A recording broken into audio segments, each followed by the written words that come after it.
Agradecemos a todos los asistentes de parte del Comité Técnico de Seminarios del Centro de Investigaciones en Óptica y también, y de manera especial, al doctor Álvaro Muñoz Castro por haber aceptado la invitación a dar esta charla cuyo título va a ser Ligand Protected Gold Clusters, Optical and Excited State Properties from Calculations. Me voy a permitir leer una pequeña semblanza del doctor Álvaro.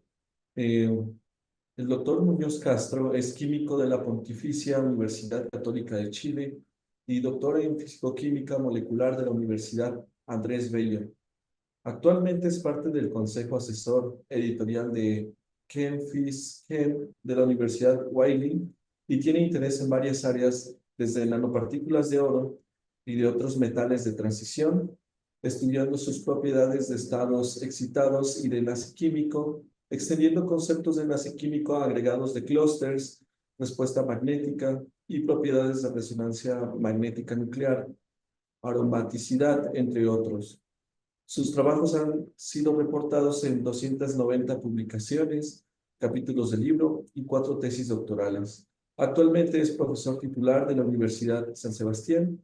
Se ha desempeñado como par evaluador de la Comisión Nacional de Acreditación, CNA, Chile. Y bueno, sin más preámbulo, doctor Álvaro, y otra vez agradeciendo haya aceptado la invitación, pues le dejo el micrófono.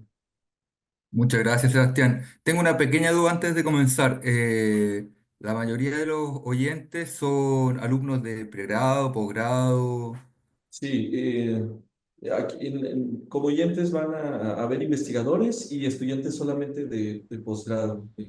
Realmente aquí en el CIO solamente tenemos maestrías y doctorados. Algunos de ellos tienen que ver con materiales, la mayoría quizás con cuestiones ópticas. Genial, genial, genial. Sí, Bueno, Sebastián, muchas gracias por la presentación. Bueno, mi acercamiento al CEO viene por el profesor Peter Kessler Rodríguez, quien estuvo en Chile el 2020 como postdoctorante mío, pero por la pandemia él ya se trasladó a México, donde seguimos trabajando en el postdoctorado y él lo habrá terminado por ahí el 2022, creo, donde generamos un buen grupo, un buen fiato. Peter ya cuando hizo el postdoctorado conmigo, ya había venido de un postdoctorado con Gabriel Merino, entonces ya era no estudiante, ya era un colaborador que ya estaba súper completo. Básicamente nosotros discutíamos una semana un proyecto y a la otra semana ya estamos escribiendo el artículo, entonces era una persona súper buena para poder trabajar y por ende lo recomiendo altamente como director de tesis, ya que aparte de seguir con nuestra colaboración, él tiene hartos intereses y harta trayectoria por delante, así que es un muy buen elemento. Entonces, a través de esta presentación, yo voy a mostrar un poco lo que hemos hecho sobre una metodología que nos permite estudiar los estados excitados y a través de los estados excitados de distintas moléculas podemos predecir y modelar las propiedades de emisión óptica. Entonces es súper importante tener una metodología robusta que pueda ser aplicado tanto a sistemas orgánicos como inorgánicos y sistemas inorgánicos de distintos metales, porque recordemos que la química orgánica siempre se basa en 6 o 7 elementos. Pero ¿qué pasa con los otros 112 elementos de la tabla periódica? Entonces, por eso estoy altamente fascinado con la química inorgánica en mi formación también. Yo soy químico inorgánico experimental, específicamente químico organometálico, donde a través de los cálculos teóricos yo ya empecé a entender un poco y a poder explicar distintos comportamientos. Específicamente hoy día vamos a hablar de las propiedades ópticas, pero también hay hartas propiedades de magnetismo, etcétera, que nos permiten estudiar agregados agregados moleculares o supramoleculares que nos permitan enfocarnos hacia aplicaciones. Una de las aplicaciones más fuertes acá en Chile está centrada en el hidrógeno verde. Es muy relevante acá en Chile. Entonces, parte de la metodología de acá lo queremos extender hacia sistemas permitan producir hidrógeno a un costo un poco más barato para dar una posible solución a esta necesidad que se está planteando bastante en Chile. Bueno, como ustedes seguramente saben, Chile es un país bastante largo, tiene más de 4.000 kilómetros desde Arica hasta Punta Arenas, así que es un viaje bastante bonito hacer desde el norte al sur y ver cómo va cambiando. Y la carretera que une desde el norte al sur es la carretera 5, la ruta 5. Y la ruta 5 es una carretera que va incluso desde México, creo que parte de Estados Unidos y atraviesa, voy a cerrar una puerta,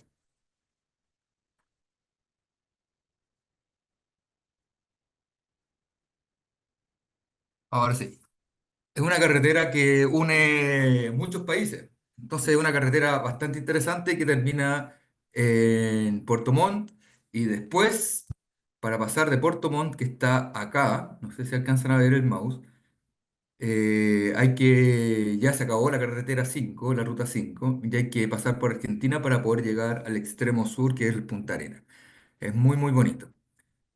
Yo trabajo en la Universidad San Sebastián, donde el campus donde yo estoy físicamente está en Santiago, pero también tiene campus en distintas ciudades como Valdivia, que es el otro campus que se muestra acá a la derecha, al lado de un río muy hermoso, que es donde vamos nosotros a organizar un congreso el próximo mes, de hecho. Chile, como es tan largo, tiene distintas geografías. Por ejemplo, al norte tenemos uno de los lagos, el lago Chungará, que es uno de los lagos más altos del mundo. Y también tenemos arriba a la derecha, tenemos el Valle de la Luna. Si ustedes lo ven, se asemeja un poco a lo que es la geografía de lo que hemos visto en las fotografías de Marte. Y de hecho ahí es donde prueban muchos de los rovers o la NASA, todos estos equipos que van autónomos, van andando y recorriendo distintas superficies de otros planetas, los prueban generalmente en el Valle de la Luna por la geografía, es muy muy similar. Chile tiene el desierto más árido del mundo, el desierto de Atacama. Y así vamos avanzando hacia el sur y nos encontramos con ciudades muy, muy, muy hermosas. Este es el congreso que vamos a organizar el próximo mes, que es la sexta versión de un congreso de ciencias de materiales, donde les extiendo la invitación porque seguramente en 2 años más vamos a organizarlo de nuevo en Valdivia, que es una ciudad muy, muy hermosa. Bueno, ¿por qué nos enfocamos en clúster y específicamente en clúster de oro? Los clústeres de oro nos permiten poder obtener selectivamente tamaños específicos de estructuras a través de síntesis en estado líquido. Entonces nos abre las puertas a poder seleccionar distintos tamaños y poder estudiarlos. Aparte, los clústeres de oro, nosotros los podemos mezclar con distintos átomos para generar clústeres dopados o obtener clústeres de distintos metales. Entonces los clústeres de oro son un inicio bastante interesante para poder probar todas estas metodologías y ver cómo las podemos extender. Entonces, ¿por qué es importante trabajar en escalas subnanométricas o escalas moleculares? Porque en esta imagen nosotros vemos un ejemplo. Esta imagen está altamente desactualizada porque muestra imágenes del 56, del 2005 y del 2014. ¿Y qué ha pasado en el 2024? Ahí ustedes ya se darán cuenta. Lo que están subiendo estas personas de la izquierda a ese camión es alrededor de 1 tonelada de distintos circuitos electrónicos que tienen la capacidad de almacenar 5 megabytes. 1 tonelada. Imagínense la cantidad de contaminante que genera la producción de esa tonelada de materiales. Y el 2005 ya tenemos la capacidad de tener 128 megabytes en estas tarjetas micro SD en la punta de un dedo. Imagínense la selectividad atómica que hemos llegado, que ahora solamente nos quedamos con lo que nos sirve y nos permite obtener cosas altamente funcionales utilizando una muy pequeña cantidad de materia. El 2014 esto se aumentó 1000 veces, lo que en el 2014 nos muestra 25.000 veces mayor capacidad de almacenamiento que lo que estaban subiendo estos amigos en el 1956, pero ahora en una masa menor a 1 gramo. Y el 2024 Ya podemos encontrar incluso micro SD que llegan a los teras. Entonces, es muy importante ver lo que pasa a escala molecular para poder llevarlo a aplicaciones tecnológicas que requieran una mayor capacidad en un tamaño mucho más chico. Al hacer esto, nosotros ya estamos evitando una alta contaminación, ya que solamente nos enfocamos en los elementos que nos sirven. Entonces, por lo tanto, nos obliga mucho a tratar de entender a nivel fundamental cómo funcionan estas cosas y cuáles son los elementos o la cantidad de átomos necesaria para poder obtener las mismas aplicaciones. Entonces, siempre nos lleva a buscar estructuras cada vez más chicas y también, algo muy importante, cómo conectamos estas estructuras. Entonces, los clústeres metálicos, nosotros los vemos como distintos bloques de construcción. Podemos tener clústeres metálicos que sean deficientes en electrones, clústeres metálicos que se comporten como diodos, clústeres metálicos que se comporten como transistores. Pero aquí lo más importante es cómo los unimos. Si yo quiero llevar algo desde los distintos bloques de construcción para llevarlo a algo útil, necesito tener esa noción de cómo conectarlo. Entonces vamos a estudiar en la charla, vamos a ver distintos ejemplos de modelar distintas bloques de construcción con unas capacidades o características particulares y después brevemente vamos a hablar de cómo los podemos conectar. Pero veamos un poco de la maravilla de la química del oro. La química del oro es muy interesante y siempre nos suena los efectos relativistas. Los efectos relativistas vienen dados, se ven mayormente en los elementos pesados porque los electrones que están muy cerca del núcleo, por ejemplo el electrón 1s del oro, tiene al lado una carga de 79 protones, 79 positivos versus uno negativo. ¿Cómo hace ese electrón que está orbitando alrededor del núcleo con una carga negativa puntual? ¿Cómo hace para no colapsar frente al núcleo que es 79 positivo? Bueno, empieza a acelerar y al acelerar se va acercando a la velocidad de la luz y por tanto empieza a aumentar su masa, aumenta su velocidad y masa y aumenta su momento. Y ese es el efecto relativista clásico que nosotros vemos o pensamos cuando vemos a las estrellas, a los planetas. Bueno, aquí en nuestra realidad existe. Y ese efecto relativista en el oro es súper marcado porque lleva que los orbitales 6s se estabilicen y los 5d se desestabilicen. Entonces, por lo tanto, en un régimen no relativista, NR, no relativista, yo tengo una transición electrónica 5D 6s que caería dentro de las características que yo observo para la plata. Es decir, el oro no relativista debiese ser igual que la plata. Cuando me refiero a no relativista es cuando la velocidad de la luz es infinita, pero la velocidad de la luz es una constante natural y es finita. Entonces cualquier cuerpo que se acerque a la velocidad de la luz ya está, va a estar afectado de los efectos relativistas. Entonces, cuando los efectos relativistas están actuando sobre el oro, el 6s se estabiliza y el 5d se desestabiliza, generando una distancia o un gap bastante chico que cae dentro del espectro óptico que nosotros podemos ver. Es decir, el color amarillo del oro es un efecto relativista sí o sí. ¿Ya? Otro efecto relativista que es súper cotidiano son las baterías de plomo de los autos. Las baterías de plomo de los autos, si nosotros vemos la tabla periódica, el plomo es un elemento bastante pesado y cerca del 50 o 60% del voltaje de las baterías de plomo viene dado por efectos relativistas. Entonces, los efectos relativistas, cuando hablamos de clústeres metálicos, tenemos que incluirlos sí o sí, porque es parte de la naturaleza que nosotros vivimos. Ahora, esos son los efectos de un átomo solo. Ahora, ¿qué pasa cuando nosotros los empezamos a mezclar? Cuando tenemos dos átomos de oro seguidos, ellos tienen el oro más uno tiene una configuración electrónica de 5 de 10 6s0. Es decir, tengo todas estas cajas llenas y el 6s más 6s y el 6s menos 6s. Ah, no, María. ¿Cuál sí, sí está cargado, mi amor? Disculpen. Sí, trate de hacerlo funcionar, mi amor. Ya. Eh, la caja de color rojo, la caja de color negro y la caja de color azul es cómo se van mezclando los distintos orbitales, donde el 5D, la caja 5D más 5D son las combinaciones enlazantes entre orbitales 5D. La 5D negra son las combinaciones de no enlace, que no hay un enlace neto. Y la 5D menos 5D son las interacciones de antienlace. Y esas son las capas que están completamente llenas cuando los distintos átomos de oro más uno están unidos. Pero nos queda muy cerca una combinación enlazante que es la 5E, la 6S más 6S. Y un poco más arriba la combinación antienlazante de ese mismo.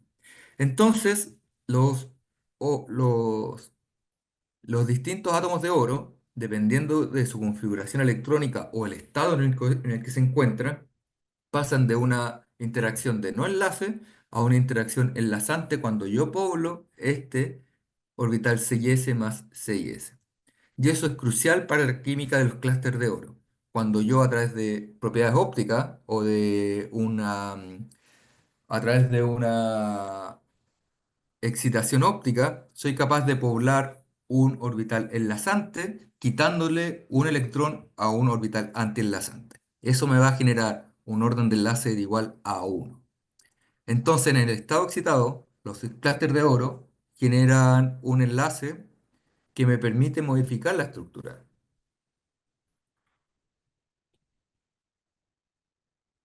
Mira, la Carolina que te digo, mi amor. Sí, mi amor. Ocupa lo verdad, si ya hay dos. O ocupa el del Rafa. Disculpen de nuevo, tenemos un pequeño problema con una Nintendo Switch. Ya, por ejemplo, acá este sistema de platino, que es otro átomo que está muy cercano al oro, tiene una luminiscencia de color verde cuando es excitado. Y aquí lo interesante es que la distancia platino y platino del estado basal es de cerca de 3 Armstrong.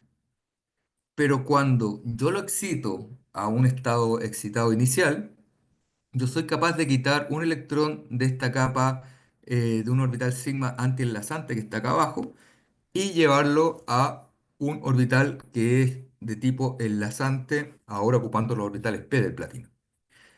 Entonces, yo paso una situación de no enlace a una situación de enlace. ¿Y qué pasa con eso? Cuando yo excito esta molécula a 368 nanómetros, soy capaz de llevar un electrón desde un orbital de antienlace a un orbital enlazante. Y Coppens fue capaz de generar fue bastante inteligente, ya que él pudo coordinar la pulsación de un láser con la difracción de rayos X, donde él pudo obtener los rayos X, la densidad electrónica de los rayos X, cuando estaba completamente excitado, o una mayor población del estado excitado. Con eso, él se dio cuenta que el estado excitado tenía una distancia platino-platino de 2,63 Armstrong, que es mucho menor que 2,9 o 3 Armstrong del estado basal. Es decir, cuando yo lo excito con la luz, soy capaz de mover la estructura porque paso de un orbital de no enlace a un orbital enlazante. Entonces soy capaz incluso que a través de la luz generar una especie de motor molecular o músculo molecular porque genero un orden de enlace que los átomos se van a tratar de acercar. Nosotros estudiamos una situación similar, pero ahora con un clúster metálico de 3 átomos de plomo, donde este clúster que está acá arriba, en el estado sólido, en el rayo X, genera una especie de dímero. Genera dímero. Esta estructura no es luminiscente en disolución, porque en los clústeres de mercurio no están juntos, pero en el estado sólido sí es luminiscente. ¿Y cuál es la característica? ¿Por qué lo hace luminiscente?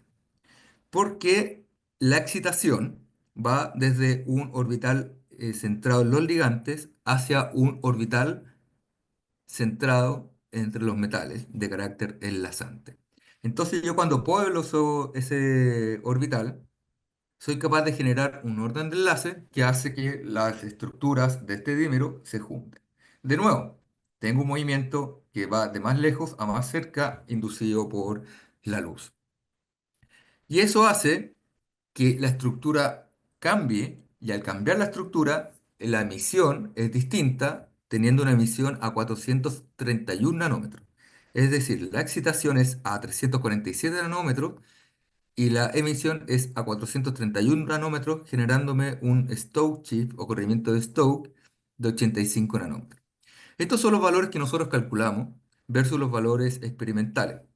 La emisión que nosotros calculamos fue de 431 nanómetros y la emisión experimental es de 440 nanómetros. O sea, estamos muy bien para poder considerar solamente un dímero que representa o modela una estructura extendida. Ahora nos enfocamos en esta estructura de oro que tiene tres átomos de oro, que es muy particular. En solución es luminiscente. En estado sólido es luminiscente dual. Y aparte genera una solvoluminiscencia. ¿Qué es una solvoluminiscencia? Tú tienes el sólido, lo excitas, lo irradias mucho rato con una longitud de onda y después cuando le tiran una gota de solvente, el sólido luminece. Es decir, tiene guardada energía que cuando yo lo disuelvo ligeramente, es capaz de irradiar o emitir esa luz. Ahora, ¿cuál es el mecanismo de luminiscencia en el estado líquido, en disolución? De nuevo, si se fijan, la excitación a 249 nanómetros me produce una excitación desde un orbital de no enlace entre los distintos átomos de oro hacia un orbital completamente enlazante entre los tres átomos de oro que está acá. Entonces, eso hace que el orden de enlace entre los distintos átomos de oro aumente y la estructura se distorsione. Y al distorsionarse la estructura me genera un corrimiento de Stokes de 172 nanómetros, que es bastante grande, ya que la absorción es de 250 nanómetros experimentalmente y la emisión es de 422. Así que, de nuevo, la, la generación de un orden de enlace en el estado excitado me permite variar las propiedades de esta estructura. Y esa es la estructura que nosotros tenemos en el estado excitado, arriba a la derecha, donde, donde los valores calculados son bastante buenos.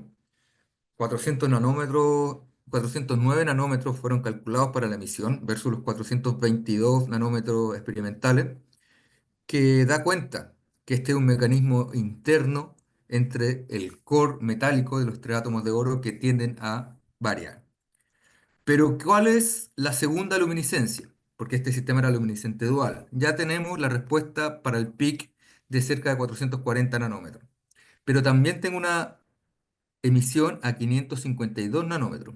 ¿Cuál será la respuesta? Bueno, el origen de esa emisión es un origen intermolecular dado por las distintas estructuras que cuando lo excito genero un orden de enlace entre las estructuras generando un mecanismo similar a la estructura de mercurio que mostré anteriormente. Entonces este sistema es luminiscente dual porque genera dos tipos de mecanismos de luminiscencia. Uno intramolecular donde los tres átomos de oro se juntan y otro donde las distintas moléculas que están sobrepuestas entre sí se acercan. Entonces tengo dos mecanismos que vienen dados en una misma molécula. Y esto, con este conocimiento, nosotros fuimos capaces de predecir un comportamiento dual de una molécula. Esta estructura que estaba acá fue reportada por Pierre Brownstein por ahí en el 2017-18, donde ellos específicamente decían que la estructura no era luminiscente. A través del conocimiento que ya les mostré anteriormente, era como obvio que esta estructura debiese ser luminiscente porque tiene orbitales bastante similares. Entonces, hice algunos cálculos, se los envié al profesor Pierre Brownstein y le dije, sí, esta estructura debe ser luminiscente si lo excitas a tal longitud de onda. Y a las 2 semanas me mandó un correo diciéndome que tenía razón, que era luminiscente Pero ahí viene el problema. Esta estructura era luminiscente dual. ¿Cómo explicaba yo que esta estructura era luminiscente dual en disolución, siendo que el clúster estaba aislado? Entonces, ahí fueron 6 meses más de trabajo para poder establecer bien el mecanismo de luminiscencia. Aquí está el espectro que él me mandó, donde la excitación era cerca de 300 nanómetros y generaba dos luminiscencias, una a 510 y la otra a 690. Una era fluorescente y la otra era fosforescente. Eh, Estudiando la estructura, nos dimos cuenta que en una misma excitación, desde el singlete 0, estado basal, hasta el singlete 3, que está marcado en color verde, yo poblaba un orbital bastante interesante. Poblaba un orbital que está desocupado, en el estado basal está desocupado, pero si yo lo veo, me está conectando tanto los tres átomos internos, aquí en color verde, en el triángulo interno, como los distintos pares de átomos oro-oro que son periféricos. Es decir, tengo dos posibles mecanismos o dos posibles decaimientos. Y efectivamente eso es lo que pasaba. Esta estructura se reacomodaba en el estado excitado, se relajaba la estructura del estado excitado para generar esta estructura distorsionada que está acá, que la llamamos XS1, Excited State 1, donde el mecanismo principal de luminiscencia estaba dado por los electrones que se localizaban dentro de este core de tres átomos de oro, que es lo que ya había predecido inicialmente. Pero la segunda luminiscencia era más interesante aún porque estaba dado por los átomos oro-oro o los contactos oro-oro de los átomos periféricos. Es decir, esta estructura tenía dos cromóforos acá. Tenía un cromóforo que eran los tres átomos de oro del medio, formando el triángulo, y tres cromóforos periféricos que eran los átomos oro-oro que generaban la distinta excitación. La primera era un estado singlete y singlete, ya que generar este movimiento de tres átomos de oro no le da el suficiente tiempo para que la estructura se relaje más y pueda pasar a un estado triplete, sino que se quedaba solamente en el singlete excitado y decaía. Entonces ahí teníamos nuestro singlete. Pero la estructura que se generaba a partir de juntar los átomos de oro periféricos, esa sí tenía suficiente tiempo para poder relajarse más y pasaba al triplete excitado, que posteriormente se relajaba. Entonces ahí ya tenía la fosforescencia y la fluorescencia en esta misma molécula. Entonces esta estructura es bastante interesante porque nos muestra que a través de clústeres metálicos que cumplan la capacidad de formar enlaces en el estado excitado, puedo generar o puedo incluir distintos cromóforos en moléculas. Entonces ahora ya estoy generando un cromóforo con tres átomos de oro y con dos átomos de oro, que yo lo puedo agregar a distintas moléculas si es que experimentalmente es posible. Y aquí hay un pequeño análisis de los orbitales en el estado excitado y sus distintas poblaciones que nos mostraban que el enlace oro-oro, que inicialmente en el ground state, GS en el estado basal, no estaba. Sí, tengo enlaces oro-oro en los estados excitados para las distintas estructuras, localizados en cada una de las regiones o en cada uno de los cromóforos. Y aquí tengo la variación de las distancias. Para el oro-oro periférico que se juntaba, la distancia en el estado excitado era de 2,7 Armstrong, donde la distancia oro-oro relajada es de 3,1 Armstrong. O sea, hay una baja grande de la distancia dado por la generación de este enlace. Entonces, de nuevo, siempre que estudiamos clústeres moleculares, no podemos dejar de lado este concepto importante en química que es el enlace químico. El enlace químico es algo que está presente y lo más interesante es que puede ser modificado a voluntad cuando yo llego a estados excitados. Entonces veamos ahora los enlaces no como algo fijo, no como algo que está dibujado en la pizarra, sino como algo dinámico que depende del estado excitado que estoy poblando y puedo generar distintas estrategias para hacer que estos enlaces se formen y generen propiedades que me sirvan para mis intereses. En este caso, generar estructuras que tengan un corrimiento Stokes grande y puedan ser luminiscentes de distintos rangos de energía. Incluso, si yo soy capaz de modelar distintos cromóforos en una misma molécula, puedo generar un black absorber, que es decir, una estructura que es capaz de absorber casi toda la luz visible y aprovechar más el rango óptico. Bueno, acá están las distancias, algunas distancias, y para finalizar un poco voy a hablar de los valores obtenidos calculados y experimentales, donde la emisión dentro del core de 3 átomos de oro era de 535 nanómetros calculada versus la experimental de 512. Entonces estamos bastante bien. Y la emisión localizada en el cromóforo de 2 átomos de oro, la calculada es de 766 y la experimental es de 694 nanómetros. Recordemos que el error se hace menor cuando los nanómetros son más grandes y se hace mayor cuando los nanómetros son perdón, es menor cuando los nanómetros son más chicos y mayor cuando los nanómetros son más grandes, ya que es una escala relativa con valores de electron volt. Ahora, si comparamos solamente los valores en electron volt, vemos que el error es de cerca de 0,1 electron volt en cada uno de los casos, que es bastante bueno para hacer un modelo. Así que, ¿cómo lo hacemos? Ahora que este es un tema que les interesa a ustedes.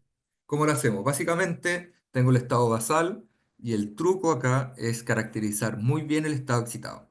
Una vez que llego al estado excitado, sé cuál es, tengo que ir siguiendo cómo se va relajando. Y cuando se va relajando, ya llego al estado emisor. Entonces es conocer muy bien el sistema y saber que luego de obtener el estado excitado que emite, yo a él le corro Time Dependent DFT para ver cómo es la excitación, que en este caso es una transición vertical. La que sube es lo mismo que baja. Entonces, esa excitación la puedo ocupar para modelar el estado de emisión. Ahora, vámonos a algo más grande, vámonos a algo de clúster de más átomos metálicos. Los bloques de construcción que nosotros hablamos son clústeres definidos. Ya vimos distintas estructuras de 3 átomos de oro, 2 átomos de oro, pero vamos a estructuras más grandes. Los superátomos son estructuras de clúster que siguen las reglas de los átomos. Quieren tener 2 electrones, 8 electrones, 18, 32, etcétera, etcétera, donde yo los puedo ver como una tabla periódica en 3 dimensiones. Porque los superátomos se comportan como átomos. Y así como los átomos generan moléculas uniéndose distintos átomos entre sí, los superátomos, que son clústeres o bloques de construcción, pueden generar materiales siguiendo las mismas reglas que nosotros conocemos en química, dado por enlaces simples, dobles, etcétera, etcétera. Entonces, es uno de los clústeres de oro más famosos, este es del 81, es un clúster de 13 átomos de oro que tiene 2 cloros, uno arriba y otro abajo, rodeado por 5 ligantes de difosfina. Es una estructura súper clásica. La química del clúster de oro fue un boom en los años 80, desapareció en los años 90 y volvió a aparecer cerca del 2005 y todavía sigue en boga. Estos son clústeres de oro que están pasivados por ligantes y por lo tanto yo los puedo sintetizar a voluntad. Con el objetivo de poder extender la versatilidad de estos clústeres, eh, en este trabajo del Inorganic Chemistry Frontiers, que de la Royal Society of Chemistry, estudiamos distintos ligantes para poder ver cuál era la versatilidad de estos clústeres. ¿Cómo los podemos modificar más? Las fosfinas son muy interesantes, muy clásicas, pero no me permite introducir mayores efectos electrónicos sobre la estructura del clúster. Los carbenos, que son los ligantes que están acá abajo, sí, ellos me permiten introducir muchas variaciones en la estructura electrónica total del clúster y por ende han sido clústeres que se han utilizado mucho en los últimos 5 años. Entonces, primero estudiamos las propiedades ópticas de emisión del clúster número uno, donde la emisión que nosotros calculamos es de 809 nanómetros y la emisión obtenía experimentalmente de 766 nanómetros. De nuevo, un error de cerca de 0,1 electron volt. Entonces, con eso nos permitió entender bien el estado excitado para poder darle mayores aplicaciones. Y el estado excitado básicamente va desde un orbital, si ustedes lo ven véanlo con harto cariño, ya que el orbital que está acá a la izquierda es un orbital superatómico de tipo P. Es un orbital que se asemeja a un orbital P de un átomo. Y el que está a la derecha, si yo lo veo también con el mismo cariño, me doy cuenta que es un orbital de tipo D. Entonces yo puedo entender las propiedades ópticas de este superátomo en funciones de transiciones entre átomos, entre una orbital S y una orbital P. Cuando yo pueblo este orbital de tipo D, del estado excitado, yo me doy cuenta que la estructura varía un poco. Va desde una altura de 500, de 5,09 Armstrong a una altura de 5,18 Armstrong, es decir, se alarga un poquito, se alargó un poquito. ¿Y por qué se alarga? Porque le quité un electrón al orbital P y se lo di a un orbital D, bajando esta interacción de enlace que me permitía tener la estructura un poco más cercana. Con eso se explica el corrimiento Stokes que se observa, o el valor de emisión de 809 nanómetros calculado y 766 nanómetros experimentalmente. Pero la estructura de abajo que tenía el carbeno, ahora la distancia va desde la altura, desde 5,29 Armstrong hasta 5,7 Armstrong. Es decir, aumentó cerca de 0,4 Armstrong su altura. Es decir, hay una distorsión mayor. Y al tener una distorsión mayor en la estructura, genera un mayor corrimiento de Stokes, donde la emisión ahora está en 1015 nanómetros. Es decir, yo puedo modificar las propiedades ópticas introduciendo distintos ligantes porque me dan cambios en el estado excitado. También estudiamos una gran cantidad de otros ligantes que generaban distintos cambios en la estructura electrónica de frontera que me permitía generar distintos patrones ópticos. Entonces, de nuevo, puedo modificar los ligantes y al modificar los ligantes puedo aumentar el rango de absorción de mi material. Imagínense que pongo distintos bloques de construcción, uno que absorba más en una región, otro que absorba en otra región y así sucesivamente. Podría ser capaz de absorber en todo el espectro óptico, generando un black absorber o una molécula o una estructura que absorba completamente el rango óptico. Ahora, ¿cómo los voy a juntar?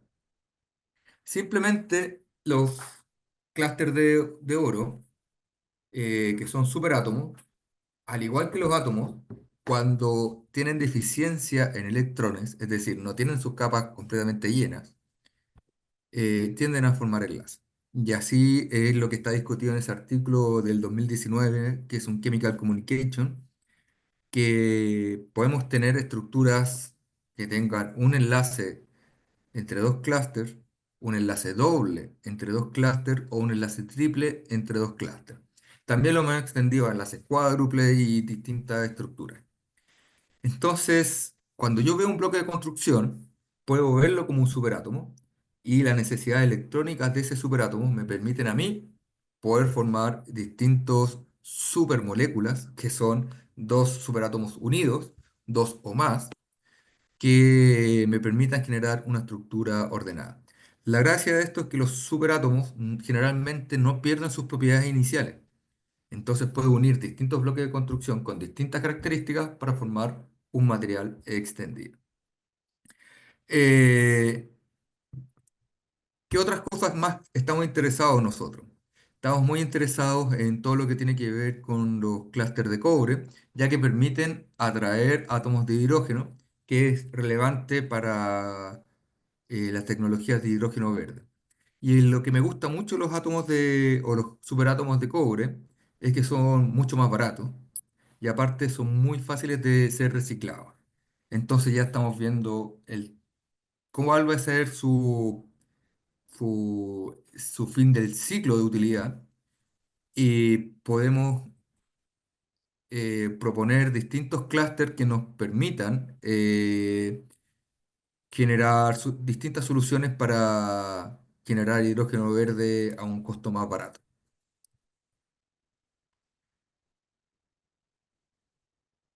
También, si yo modifico las características de los enlaces entre dos átomos distintos, puedo acceder a distintas propiedades, como es lo que está reportado para esta estructura, dopado con átomos de cobre, que me permite modificar el espectro de absorción. ¿Ven? Entonces, como conclusiones, para terminar esta presentación, que los enlaces químicos los tengo que ver como enlaces dinámicos. Todo depende del estado en el cual se encuentra. Yo los puedo utilizar y si genero estructuras que en el estado excitado se acerquen, tengo un músculo molecular.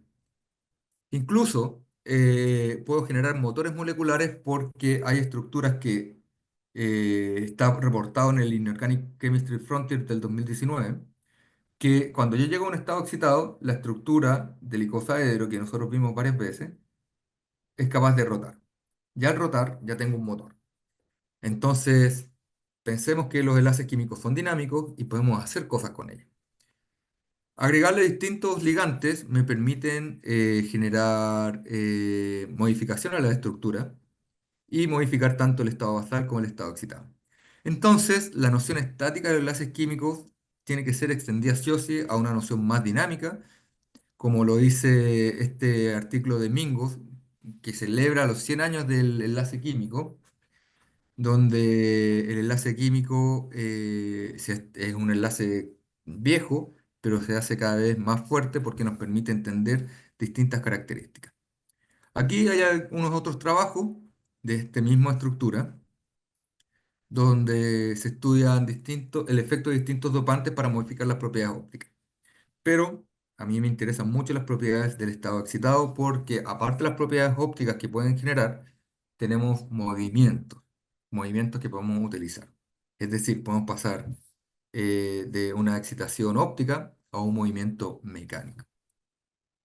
También otros trabajos que hacemos en el grupo son propiedades magnéticas para conectar este concepto de aromaticidad que es súper interesante, aparece mucho en una molécula que es el benceno, pero puede ser extendida a materiales. Incluso lo podemos correlacionar con la superconductividad de distintos materiales.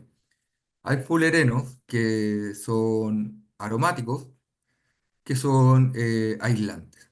Y hay fullerenos que son antiaromáticos, que son superconductores. Y eso lo puedes controlar con la carga. Esas son algunas cosas que nosotros estamos haciendo. Eh, Actualmente en la Universidad San Sebastián tenemos dos programas de doctorado donde yo soy parte de los claustros y por ende me interesa mucho seguir ahondando en estos temas, entre otros, donde tenemos un doctorado en ingeniería y un doctorado en biología computacional que se involucra en el área de química supramolecular. Y ahí es donde nosotros podemos estudiar distintos agregados moleculares para formar estructuras con alguna funcionalidad, principalmente enfocándonos en la transferencia de carga, propiedades magnéticas y también el estado excitado y sacarle provecho a ese conocimiento de la mejor forma. Me fascinan mucho los motores moleculares a mí. Entonces, generar enlaces que generen un movimiento para mí es una clave para generar motores a escalas moleculares. Los cuatro temas de investigación donde estamos desarrollando nuestras actividades son clústeres moleculares, superátomos y supermoléculas, resonancia magnética nuclear y aromaticidad, y la química Hofguest, que es una química supramolecular que permite que nosotros podamos soñar en generar estos materiales a través de distintos agregados moleculares. Entonces, los dejo invitados para que revisen mi página web amclab.cl, donde están en mayor detalle los trabajos publicados. También ocupo mucho ResearchGate, que eso es lo que está más actualizado. Y bueno, no me queda nada más que darle las gracias a ustedes por haberme invitado, por ser parte de este seminario y para mí estoy muy contento de haber conocido el CIO. Lamentablemente no se pudo dar la oportunidad de estar presencialmente allá, pero lo más probable es que dentro de los próximos años estaré dando una visita allá para saludar a Peter y también conocer a parte del equipo del CIO. Así que muchas gracias. Muchas gracias, doctor Álvaro, por esta plática tan interesante. Me gustaría saber si en León hay algunas preguntas.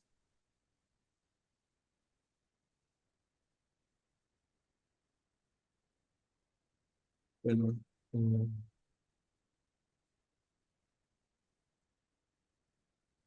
sí, sí hay preguntas. Entonces, nada más que llegue el micrófono, doctor Álvaro, y ¿No? Bueno, bueno, bueno. sí se oye. Sí. Se escucha perfecto, Buenos sí. días. Muchas gracias. Yo quería preguntarse no sé si vio la diferencia en los tiempos de decaimiento en los dos estados excitados. Quería preguntarle qué diferencias pudo apreciar. Ya. Lo que pasa es que para calcular el tiempo de vida del estado excitado, hay una metodología que te lo correlaciona con el momento dipolar. Pero sin embargo, en estos sistemas igual hay que involucrar harto la dinámica.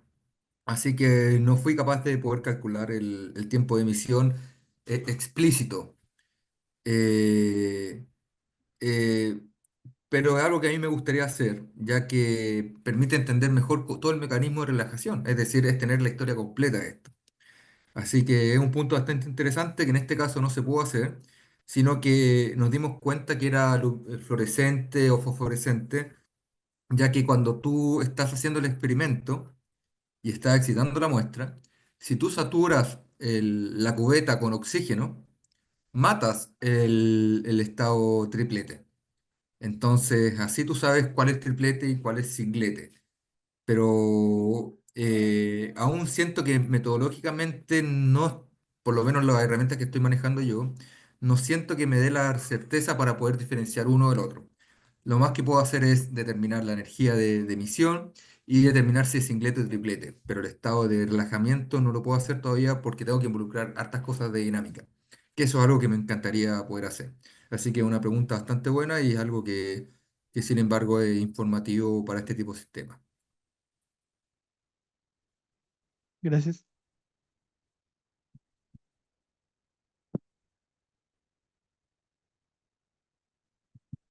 Bueno, bueno.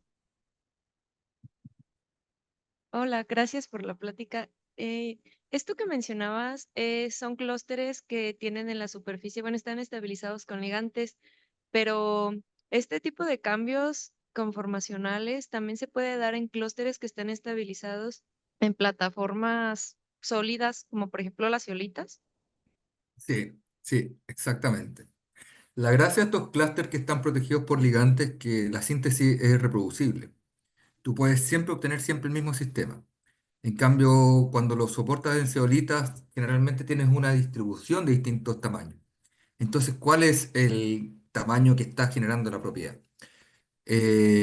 Por eso me gustan mucho los clústeres soportados sobre ligantes.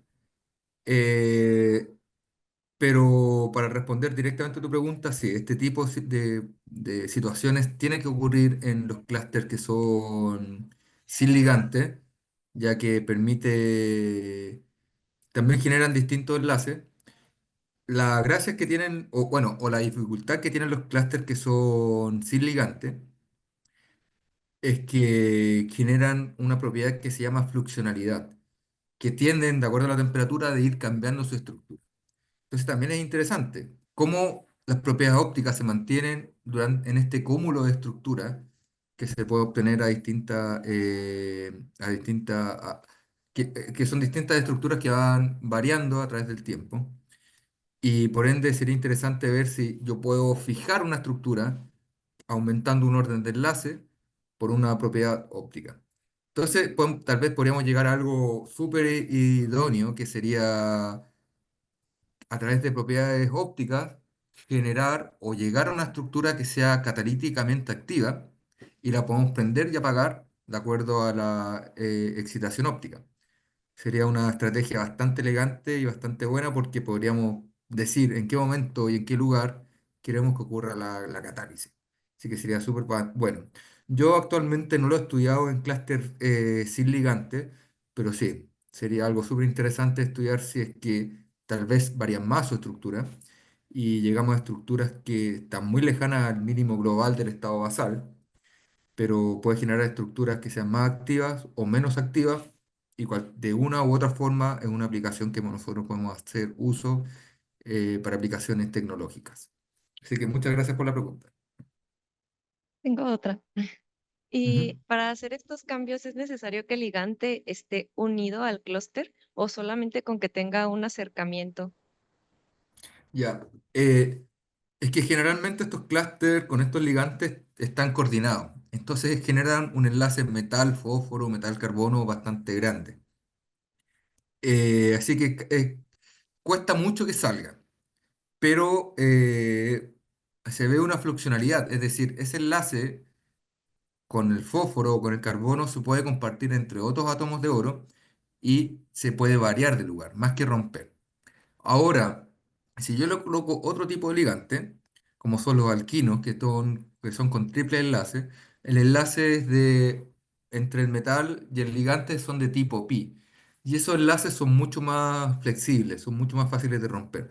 Entonces ahí podría darse la situación que dices tú, que tal vez no es necesario que estén tan unidos y permita que la estructura se modifique aún más todavía, generando un corrimiento de Stokes más grande todavía. Así que no lo he explorado en estructuras con enlaces débiles entre el metal y el ligante, pero ahora que lo mencionas puede ser súper interesante para precisamente ver eso. Habrá una distorsión, la distorsión será mayor, será menor, y qué podemos aprender de eso y cómo podemos aprovecharlo para postular distintas estructuras. Muchas gracias. Ujú. Gracias a ti. Hola, buenas tardes. Muy interesante su plática. Yo creo que me perdí un poquito y mi pregunta va más en cómo determinó la diferencia de distancia entre los átomos. Ya, a ver, vamos un poco más atrás. Ya. Bueno, como te digo, para obtener estos resultados fueron como 6 meses que me estuve quebrando la cabeza, porque en el proceso de relajación del estado excitado hasta el estado excitado que emitía, pasaba por muchas estructuras distintas.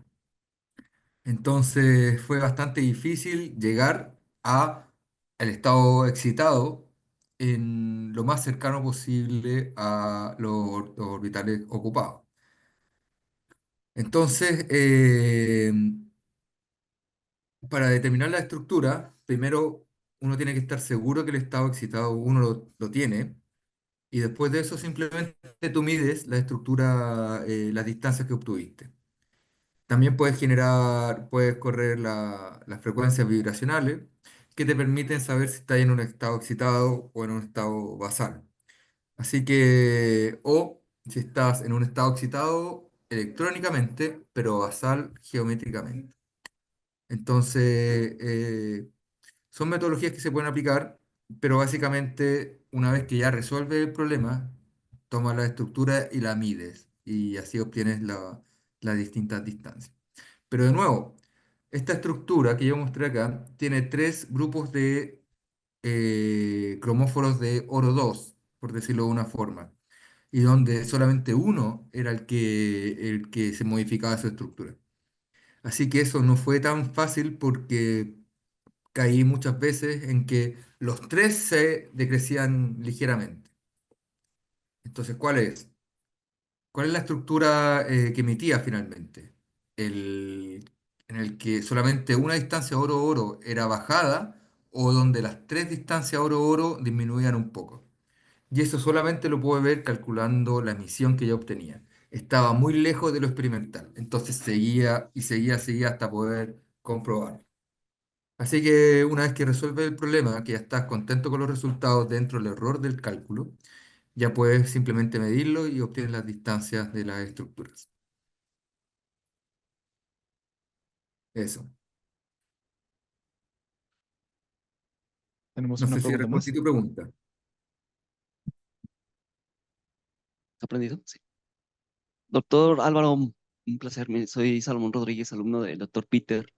Un gusto. Desafortunadamente no pudo Sí, estar aquí. Tiene una charla simultánea también en otro centro de investigaciones. Y pues me extendió nada más que le mandara sus saludos, que lo disculpara porque no pudo estar. qué Y bueno, gusto, respecto, qué sí, gusto conocerte, Salomón. Creo que tenemos gracias, dos doctor. artículos nosotros, ¿cierto? Sí, no. La verdad que un trabajo bastante amplio el que nos presentó de mucha investigación, muchas dudas que me generaban, pero también la inquietud de saber que pues puedo ver un alto poder de cómputo en cada simulación y cada manera en que fue trabajando pues cada una de las etapas que nos fue mostrando. Y pues ahorita mi pregunta va asemejada al hecho de que veo que es trabajo de simulación, pero también menciona mucho de experimentación. Y quisiera, si me podría dar un poquito acerca de cómo es el mecanismo en el que puede llevar la parte de simulación a la experimentación, cómo relacionar y cómo luego esos resultados toman sentido, ¿no? Porque muchas veces se disparan unos de otros, ¿no? Entonces, si me pudiera platicar un poquito acerca de eso. Sí, sí, mira, la parte de computación yo la veo como una herramienta. Y esta herramienta es para poder entender y aumentar nuestro conocimiento fundamental de lo que está pasando en la materia a escala molecular. Entonces, sí o sí, tenemos que entender de distintas técnicas experimentales que permitan caracterizar esta estructura. Tanto rayos X como espectro de emisión, absorción, infrarrojo, voltametría cíclica, entre otras más. Entonces, siempre tenemos que, como químicos computacionales o físicos computacionales, aparte de la metodología, que podemos estar peleando cuál es el mejor método, oye, apareció una nueva funcional, esta funcional es mucho más adecuada, oye, pero lo que nosotros tenemos que realmente solucionar no es encontrar la mejor funcional, sino encontrar una funcional que nos permita a nosotros entender y explicar los fenómenos que se están ocurriendo experimentalmente. Entonces nuestro foco siempre tiene que ir a ese lado. Y en cierta forma es muy bueno y muy gratificante ir a congresos de química inorgánica, sobre todo, porque uno ve distintos grupos de investigación que están haciendo estas cosas en forma experimental y ahí uno nutre un vocabulario para poder entender las cosas. Entonces siempre es bueno tratar de aterrizar o entregar conclusiones desde el mundo computacional hacia la parte experimental que nos permita complementar distintas respuestas para poder entender los problemas. Muchas veces, y eso es algo que los grupos experimentales requieren mucho un partner que te trate de, o que te genere un tema de discusión para poder encontrar una solución. Entonces, lo que yo recomiendo es que estemos siempre leyendo papers experimentales, estemos tratando de contactarnos con grupos experimentales y tratemos de entender sus problemas. Cómo nosotros podemos ser útiles y a través de esa conversación nosotros nos podemos nutrir. Porque yo no saco nada con estar estudiando clúster con propiedades ópticas si nunca voy al experimento. ¿Qué es lo que realmente se ha observado? Lo que yo estoy diciendo, cómo se aterriza acá y cómo con lo que yo estoy diciendo podemos sacar más provecho de lo que se está haciendo actualmente. Entonces, básicamente es tener una comunicación fluida con la otra mitad de lo que nosotros estamos haciendo, que son los grupos experimentales.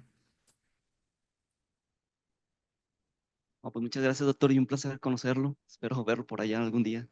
Sí, bueno, está este congreso y seguramente con Peter podemos organizar un par de cosas más. Yo creo que voy a estar en México por ahí en enero, así que voy a ver si es que puedo darme una vuelta al CIO o puede quedar para otro momento. Ujú. Bueno, creo que ya no hay preguntas adicionales, ¿verdad, Daniel? Me parece que no. Ok, bueno, desde Aguascalientes nos dicen que también ya no tienen más preguntas. Doctor Álvaro, otra vez agradecemos un montón su charla tan interesante y me voy a permitir leer la constancia que le voy a hacer llegar en un rato, ¿sí? El Centro de Investigaciones en Óptica, hace CIO, extiende la presente constancia al profesor doctor Álvaro Muñoz Castro, que avala su participación en el seminario de investigación con la ponencia titulada Ligand Protected Ball Clusters Optical and Excited State Properties from Calculations. Firma el doctor Efraín Mejía Beltrán, el director de investigación, León, Guanajuato, a 20 de septiembre de 2024. Nuevamente, aunque suena redundante, muchísimas gracias, doctor. Y bueno, Muchas, estamos en contacto. sí, muchas gracias, Sebastián. Muchas gracias por la oportunidad. Este primer acercamiento al CIO fue bastante bueno para mí, me gustó. Y de nuevo, les repito la invitación a la postulación a estos programas de doctorado, que la postulación vence el 15 de octubre y es porque lo que mostramos acá, lo que discutimos un poco, es parte de la investigación. Si ustedes se fijaron, los años de publicación son 2019, 2020. O sea, tenemos 4 años de más desarrollo y obviamente hay líneas bastante ambiciosas que yo quiero seguir desarrollando y tratar de atraer fondos de proyectos gubernamentales, de distintas empresas. Así que los que estén interesados, sería muy bueno que pudiesen ver la posibilidad de postular al programa de doctorado de la Universidad de San Sebastián, donde yo creo que el doctorado en biología computacional puede ser más idóneo por mis intereses y por donde está ubicado ese doctorado, que es un centro de investigación bastante grande. Y básicamente porque el foco que yo quiero llevar la investigación ahora es a un nivel un poco más aplicado, donde sí o sí hay que trabajar en hidrógeno verde y en otras cosas más. También soy parte de un grupo de una red de gente que trabaja en este tipo de clúster muy, muy grande. Así que la cantidad de contactos que se pueden mover es muy bueno. Pero aquí lo principal es el capital humano avanzado, invertir en ello, llevarlo a otro nivel, darle las mejores herramientas posibles y formar un grupo que posteriormente después sea una red de cooperación más para seguir trabajando en conjunto. Así que bueno, de nuevo Sebastián, muchas gracias por toda la gestión, muchas gracias por la invitación y gracias de nuevo a toda la gente que estuvo en esta presentación. No, gracias a usted. Bueno, eso sería todo entonces. Nos vemos la siguiente semana y le mando más tarde la constancia, doctora. Hasta luego. Muchas gracias, ¿eh? Hasta luego.